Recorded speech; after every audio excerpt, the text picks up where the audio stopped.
de pé, já de pé, você fechasse os seus olhos, nós possamos orar ao Espírito Santo de Deus, para que Ele venha direcionar a palavra que Ele quer falar aos nossos corações. Ele já nos deu a palavra, já falou com nós em meio aos louvores, em meio à adoração, em meio aos testemunhos. E nessa hora Ele vai falar fortemente ao nosso coração por essa palavra. Curva a tua cabeça junto comigo. Senhor, meu Deus, meu Pai, Deus, nós queremos te agradecer, Senhor, por este momento. Queremos, Senhor, te bendizer, porque Tu és santo, Tu és digno.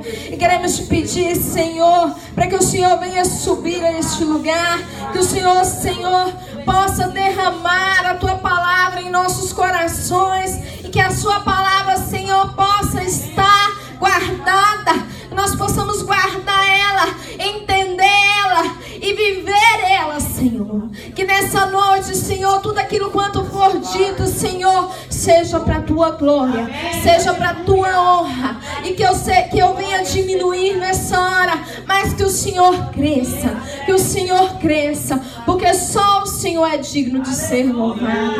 Amém. Glória a Deus. Abra comigo as suas Bíblias no livro de Cânticos. Aleluia. Aleluia, Jesus. Aleluia.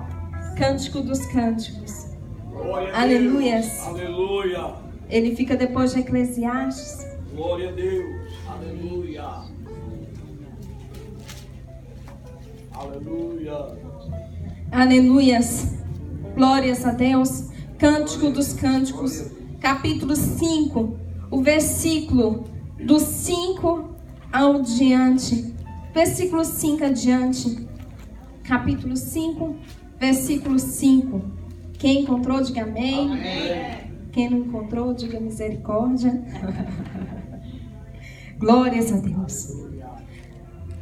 Amém? Amém. Levantar-me-ei para abrir o meu amado. As minhas mãos destilavam mirra, e os meus dedos mirra preciosa, sobre a maçaneta do ferrolho. Abri ao meu amado, mas eles já se retiraram. Eu tinha ido embora, ele tinha ido embora. A minha alma se derreteu, quanto antes ele me falou. Busquei e não o achei, chamei-o e não respondeu. Encontraram-me os guardas que rodavam pela cidade, espancaram-me e feriram-me. Aleluias. Feriram-me, tiraram-me o manto, os guardas do muro. Amém? Amém. Pode se sentar. Se você puder também folhear a sua Bíblia no livro de Gênesis, capítulo 37, versículo 34.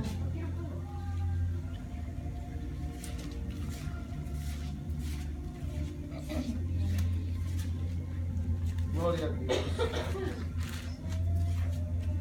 37, versículo 34.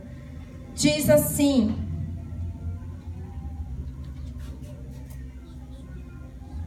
Não, desculpa, versículo 24. Gênesis capítulo 37, versículo 24. Diz assim: E tomando-o, lançaram na cisterna vazia, sem água. Ora, sentando-se para comer o pão, olharam e viram que uma caravana de israelitas vinham de Gileade. Seus camelos traziam aromatas, bálsamo e mirra, que levaram para Egito. Então disse Judá a seus irmãos: de que nos aproveita matar o nosso irmão, esconder-lhes o sangue? Vinde e vendamo-los aos ismaelitas. Não ponhamos sobre ele a mão, pois é o nosso irmão, a nossa carne. Seus irmãos concordaram. E passando os mercadores medianitas, irmãos de José, o alcançaram e tiraram da cisterna, e o venderam por 20 ciclos de prata. Os ismaelitas, estes levaram José ao Egito. Amém? Amém. Aqui fala de uma palavra que nós começamos em Cântico dos Cânticos, que diz que o noivo chega à porta para ver a sua noiva e ele bate na porta 1, 2, 3 vezes, mas ela estava deitada, talvez ela estava cansada para se levantar, para que pudesse abrir a porta. Daí então, quando ela se tocou que deveria levantar, ele já tinha ido embora. E a palavra diz que a hora que ela foi embora, na sua maçaneta ficou somente o óleo das mãos do noivo, o qual ficou ali escorrendo, né? E ela disse, ele foi embora, por que eu não abri a porta antes, né? E a palavra diz que aquela mulher saiu, a noiva saiu de fora de casa para procurar, para chamar o noivo, mas o noivo já não estava mais. Daí então os guardas da cidade pegaram ela, espancaram ela, judiaram dela, arrancaram-lhe a capa. E ela ficou ali, sem um noivo e machucada. Já no livro de Gênesis fala de uma história de um sonhador, de um homem que sonhava mais do que os seus irmãos, de um homem o qual o Senhor revelava segredos de quem ele seria. A palavra diz que ele sonhou com feixes maiores do que os seus irmãos, e geraram uma inveja tão grande no coração dos seus irmãos, porque ele era querido, meu Deus, porque ele era amado do pai, ele era o preferido do pai.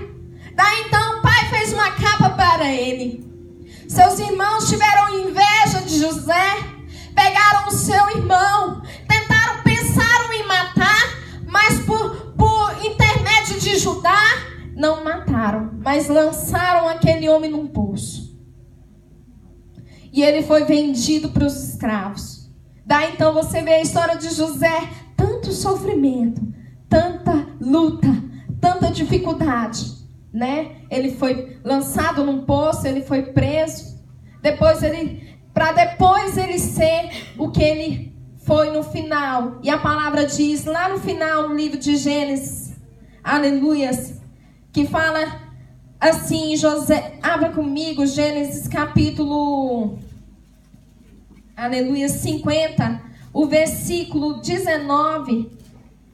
Gênesis capítulo 50, versículo 19 diz: respondeu-lhes José, não temais, acaso estou eu em lugar de Deus? Vós, na verdade, intentastes o mal contra mim, porém Deus o tornou em bem, como vedes agora, para que se conserve em vida muita gente. Aleluia.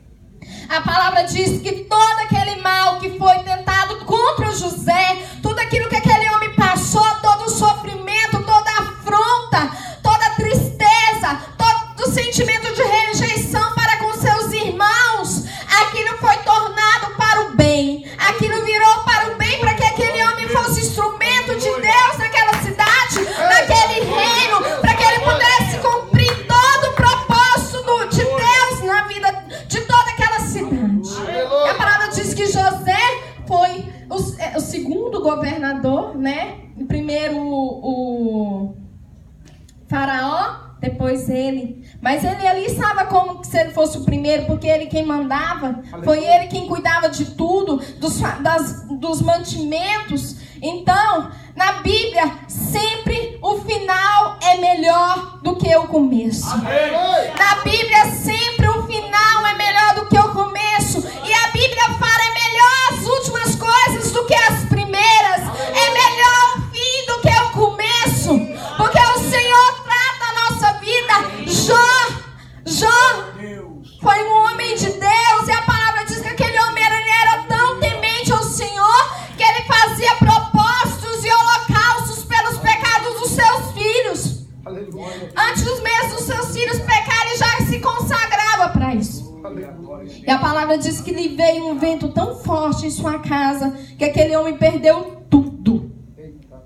Um a um dos seus bens preciosos, incluindo os filhos, o Senhor levou. A palavra diz que veio um mensageiro primeiro dizendo que levaram os gados, eu não me lembro qual foi a ordem disso tudo, mas o fim foi triste. Ele perdeu seus filhos, ficou só ele e a esposa. E a sua esposa se levantou contra ele e disse: você é louco? Amaldiçoa esse Deus e morre, porque você já perdeu tudo, não é verdade?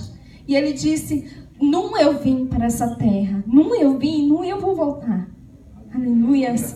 Deus é misericordioso para com a gente. Aquele homem passou por todas as aflições e ele não negou a Jesus. Aleluia. Ele não negou o Pai. Ele não negou o Pai. E a palavra diz que ainda que ele me mate, eu louvarei, eu bendirei o Deus da minha salvação. Aleluias. E a palavra diz que ele faz a ferida, mas ele mesmo cura. A palavra diz que o nosso Senhor, ele faz a ferida, mas ele mesmo cura. Ele mesmo trata, ele mesmo sara e ele mesmo restitui. Do mesmo jeito foi na vida de Jó. Ele perdeu todos os seus filhos, mas o Senhor restituiu com filhos lindos, maravilhosos.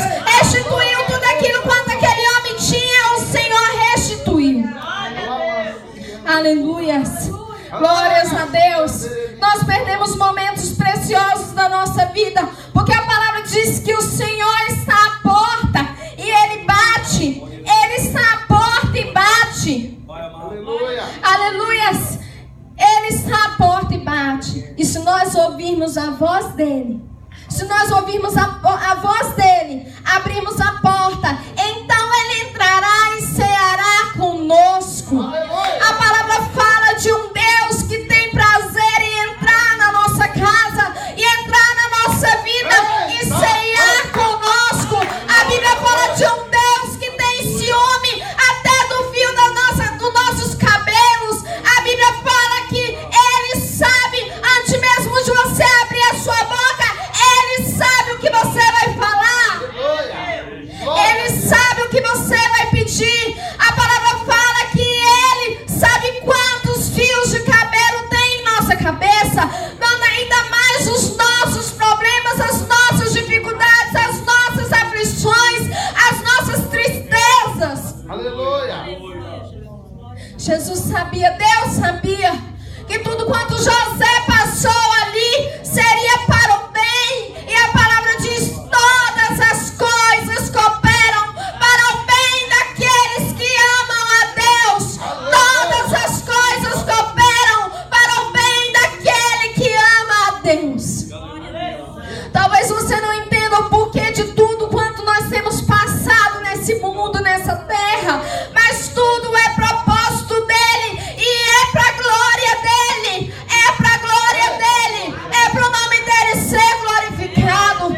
Talvez você diga: pastora, eu estou com problemas financeiros, a minha vida desabou. Saiba que o Senhor, Ele faz a ferida, mas Ele cura. Amém. O seu problema financeiro, o Senhor restituirá. É só um momento de você se achegar a Ele. Na Bíblia fala no livro de Oséias que o Senhor diz a Israel: então colocarei espinhos nos seus caminhos. Colocarei espinhos nos seus caminhos para que você possa voltar ao Pai. Aleluia.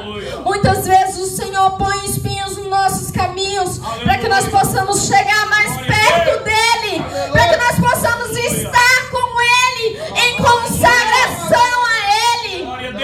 Porque se tudo estiver bem, muitas vezes nós não adoramos da maneira que deveríamos. Se tudo estiver bem, nós não buscamos da maneira que deveríamos. E o Senhor está à porta e Ele bate. Ele quer muito mais de nós. Aleluia. Por isso vem os espinhos. Aleluia. Para que nós possamos nos achegar a graça. Glória a Deus. Para que nós possamos nos achegar a Ele. Aleluia. Apóstolo Paulo disse que o Senhor o colocou um espinho na carne. E ele orou ao Senhor. Ele orou ao Senhor e pediu: Senhor, tira de mim esse espinho. E a palavra disse: não tirarei. O Senhor disse para ele: eu não vou tirar, porque a minha graça te basta. A minha graça te basta.